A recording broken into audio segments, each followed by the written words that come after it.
Hello everyone, मैं doctor Manju शाही इस video के माध्यम से बताना चाहती हूँ क्लास 12 के संस्कृत के कुछ चैप्टर रिड्यूस कर दिए गए हैं। आज हम लोग उसका पहला चैप्टर भी पढ़ेंगे। उसके पहले आइए जानते हैं कि कौन कौन सा चैप्टर हम लोग को पढ़ना है और कौन कौन सा नहीं पढ़ना है। स्टार्ट।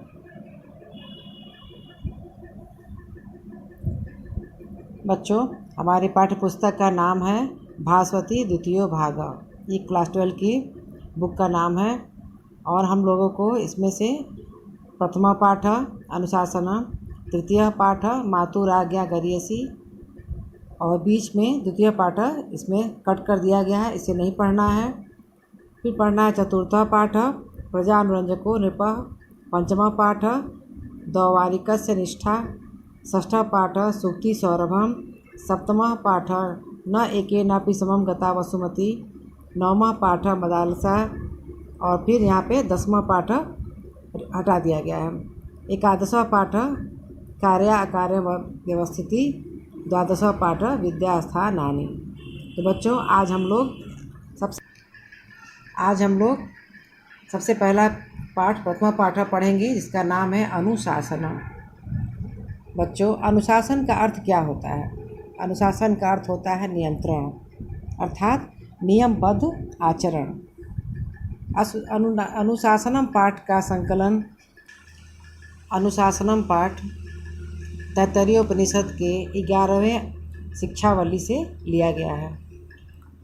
उपनिषद का जन्म वेद ज्ञान के उत्थान के रूप में हुआ है। उपनिषद का शाब्दिक अर्थ होता है गुरु के पास जाना, शिक्षा प्राप्ति के लिए गुरु के पास जाना। उप प्लस नी प्लस सद धातु से यह शब्द बना हुआ है। इसी गुरु शिष्य परंपरा के क्रम में शिक्षा प्राप्ति के बाद गुरु अपने शिष्यों को, जब वो गुरुकुल में पढ़ाई अपनी शिक्षा समाप्त कर लेते थे और जब वहाँ से जाने लगते थे, तब गुरु उनको कुछ ऐसे जीवन में उपयोग होने वाले ज्ञान का उपदेश देते थे जिससे बच्चों को, उससे छात्रों को कुछ फ़ायदा हो। तो गुरु ने जो शिष्यों को ज्ञान दिया है उसका बहुत ही सुंदर और सहज रूप से इसका वर्णन इस उपनिषद में किया गया है, जो सीधे व्यक्ति को के हृदय को स्पर्श करता है। तो बच्चों, आओ चलते हैं इस पाठ को पढ़ने की शुरुआत करते हैं। सबसे पहली लाइन देखो, इस पंक्ति में बहुत लंबा ये वाक्य है, इसको हम लोग संधि विच्छेद करके पढ़ेंगे। वेदम अनुच्य आचार्यो अंतेवासिनम अनुशास्ति। पहले चैप्टर को हम लोग पढ़ लेते हैं, उसके बाद इसका हिंदी अनुवाद जानेंगे। सत्यम वद धर्मम चर स्वाध्यायन मां प्रमद, आचार्याय प्रियम धनम आहृत्य प्रजातंतु मां व्यवच्छेत्सि। सत्यात् न प्रमदितव्यम, धर्मात् न प्रमदितव्यम, कुशलात् न प्रमदितव्यम, भूत्यै न प्रमदितव्यम, स्वाध्याय प्रवचनाभ्यां न प्रमदितव्यम, देवपितृकार्याभ्यां न प्रमदितव्यम, मातृदेवो भव, पितृदेवो भव, आचार्य देवो भव, अतिथि देवो भव, यानि अन्यवद्यानि कर्माणि तानि सेवेत्यानि नो इतराणि, यानि अस्माकं सुचरितानि तानि त्वयोपास्यानि नो इतराणि। अथ यदि ते कर्म विचिकित्सा वा वृत्ति विचिकित्सा वा स्यात्, ये तत् ब्राह्मणा समर्षिणः युक्ता आयुक्ता अलुक्षा धर्मकामाः स्युः। यथा ते तत्वर्तेरन् तथा तत्र वर्तेथा। एषः आदेशः, एषः उपदेशः, एषा वेदोपनिषद, एतद् अनुशासनम् एवं उपासितव्यम एवं च एक उपास्यम। अब इसका हिंदी अर्थ जानते हैं। वेदम अनुच्य, वेद पढ़ाकर अध्यापक अपने शिष्यों को उपदेश देते हुए बताते हैं, कहते हैं, उपदेश देते हैं। सत्यम वद, सत्य बोलो। धर्मम चर, धर्म का आचरण करो। स्वाध्याय मां प्रमद, स्वाध्याय अर्थात सेल्फ स्टडी, अपने आप जो पढ़ना उसमें आलस्य मत करो। आचार्याय प्रियम धनम आहृत्य प्रजातंतु माँ व्यवत छेदसी। और गुरु के लिए उनका प्रिय धन ले आओ, ला करके, और अपने वंश की परंपरा को खंडित मत करो। अर्थात गुरु की जो गुरुदक्षिणा होती है उसको दो, और ये परंपरा हमेशा कायम रहनी चाहिए। सत्यात न प्रवर्तितव्यम।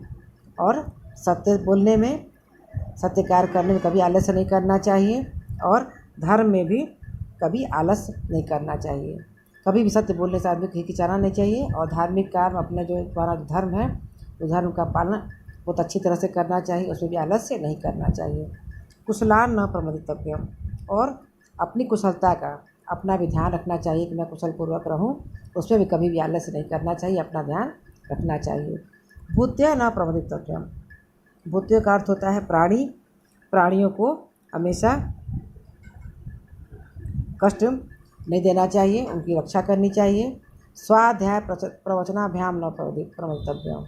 स्वाध्याय मतलब खुद पढ़ना, और प्रवचन अच्छी बातों में बोलने में भी कभी भी आलस्य प्रमाद नहीं करना चाहिए।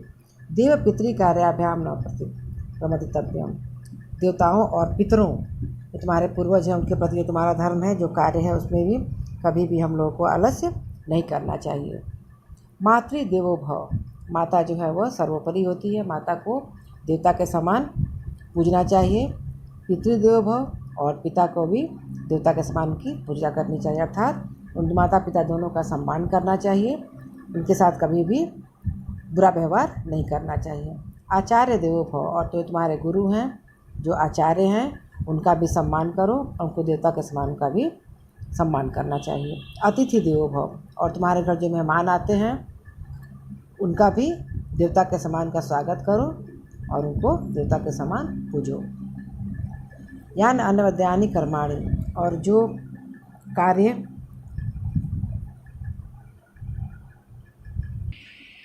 जिन कार्यों में कोई बुराई नहीं होती है उस कार्य को हमेशा करने का, तानि सेवितव्यानि। उन कार्यों को हमेशा करना चाहिए, उनको सीखना चाहिए, अच्छे काम को करने के लिए सीखना चाहिए। और जो काम खराब हो उसके बारे में तो सोचना ही नहीं चाहिए। नो इतराड़ी। दूसरे कार्य के बारे में, गलत कार्य के बारे में नहीं सोचना चाहिए। यान अस्माकम सुचरितानि। और जो हमारे महापुरुष हैं, जो लोग अच्छे चरित्र वाले हैं, महान चरित्र वाले हैं, तानि तयो उपास्यानि।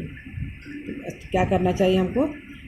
तुम्हें उनकी उपासना करनी चाहिए। उपासना करने तात्पर्य उनके द्वारा बताए गए मार्ग पर चलना चाहिए, उनके द्वारा किए गए मार्गदर्शन को देखना चाहिए कि उन लोगों ने किन किन रास्तों पर चलकर अपने जीवन को महान बनाया, और दूसरों किसकी उपासना नहीं करनी चाहिए। अथ यदि ते कर्म वे चिकित्सा। और यदि कभी किसी काम में सही गलत तुमको लगे कि कार्य गलत है, या तुमको कोई शंका हो, तो उस परिस्थिति में क्या करना चाहिए? या विचिकित्सा वास्यात्। यदि कभी किसी तुमको कोई कार्य को लगे कि कार्य गलत है, सही नहीं है, तो उसके लिए क्या करना चाहिए? ते तत्र ब्राह्मणा समर्शिना।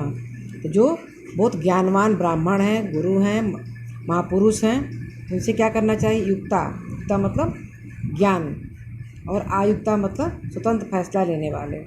तो क्या करना चाहिए? ज्ञानी और स्वतंत्र रूप से निर्णय लेने में समर्थ होने वाले जो महापुरुष हैं उनसे सलाह लेना चाहिए। अलुक्षा धर्म कामा। अलुक्षा मतलब होता है कोमल, चाहे उदार भी कहा जाता है, कि जो व्यक्ति ज्ञान विज्ञान तृप्त और स्वतंत्र निर्णय लेने में समर्थ होते हैं, तो हमेशा ऐसे लोगों की सलाह लेनी चाहिए। और जो व्यक्ति यथा ते तत्र वर्तेरन तथा तत्र वर्तेथा।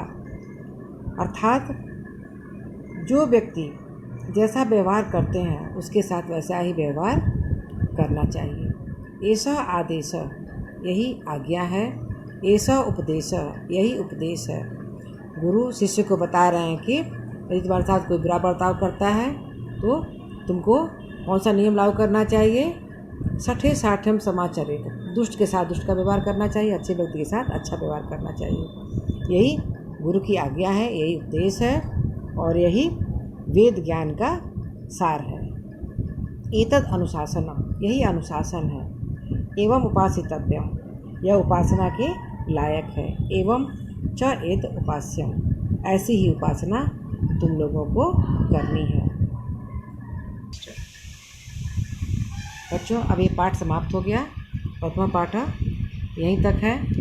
अब इस पाठ में तुम्हें, इस पाठ में जितनी भी संधि है, बुक में संधि दी हुई है, इसको ध्यान से पढ़ना है, क्योंकि परीक्षा में पाठ से ही संधि, समास और प्रत्यय आता है। सारी संधि, स्वर संधि, व्यंजन संधि, विसर्ग संधि, सभी संधि क्लास 12 में पढ़ना है। और समास सिर्फ 3 पढ़ना है: अव्ययी भाव, द्वंद्व समास और तत्पुरुष समास। ये समास जिन जिन शब्दों में हैं उन शब्दों को अच्छी तरह से याद कर लेना है और अपने उत्तर पुस्तिका में इसको नोट कर लेना है। बस यहीं तक। संधि समास प्रत्यय लिखने के बाद इन सबको अच्छी तरह से याद कर लेना। आज का चैप्टर, आज का वीडियो बस इतना ही तक है। पहला चैप्टर समाप्त हुआ, दूसरा चैप्टर में अगले वीडियो में पढ़ाऊँगी।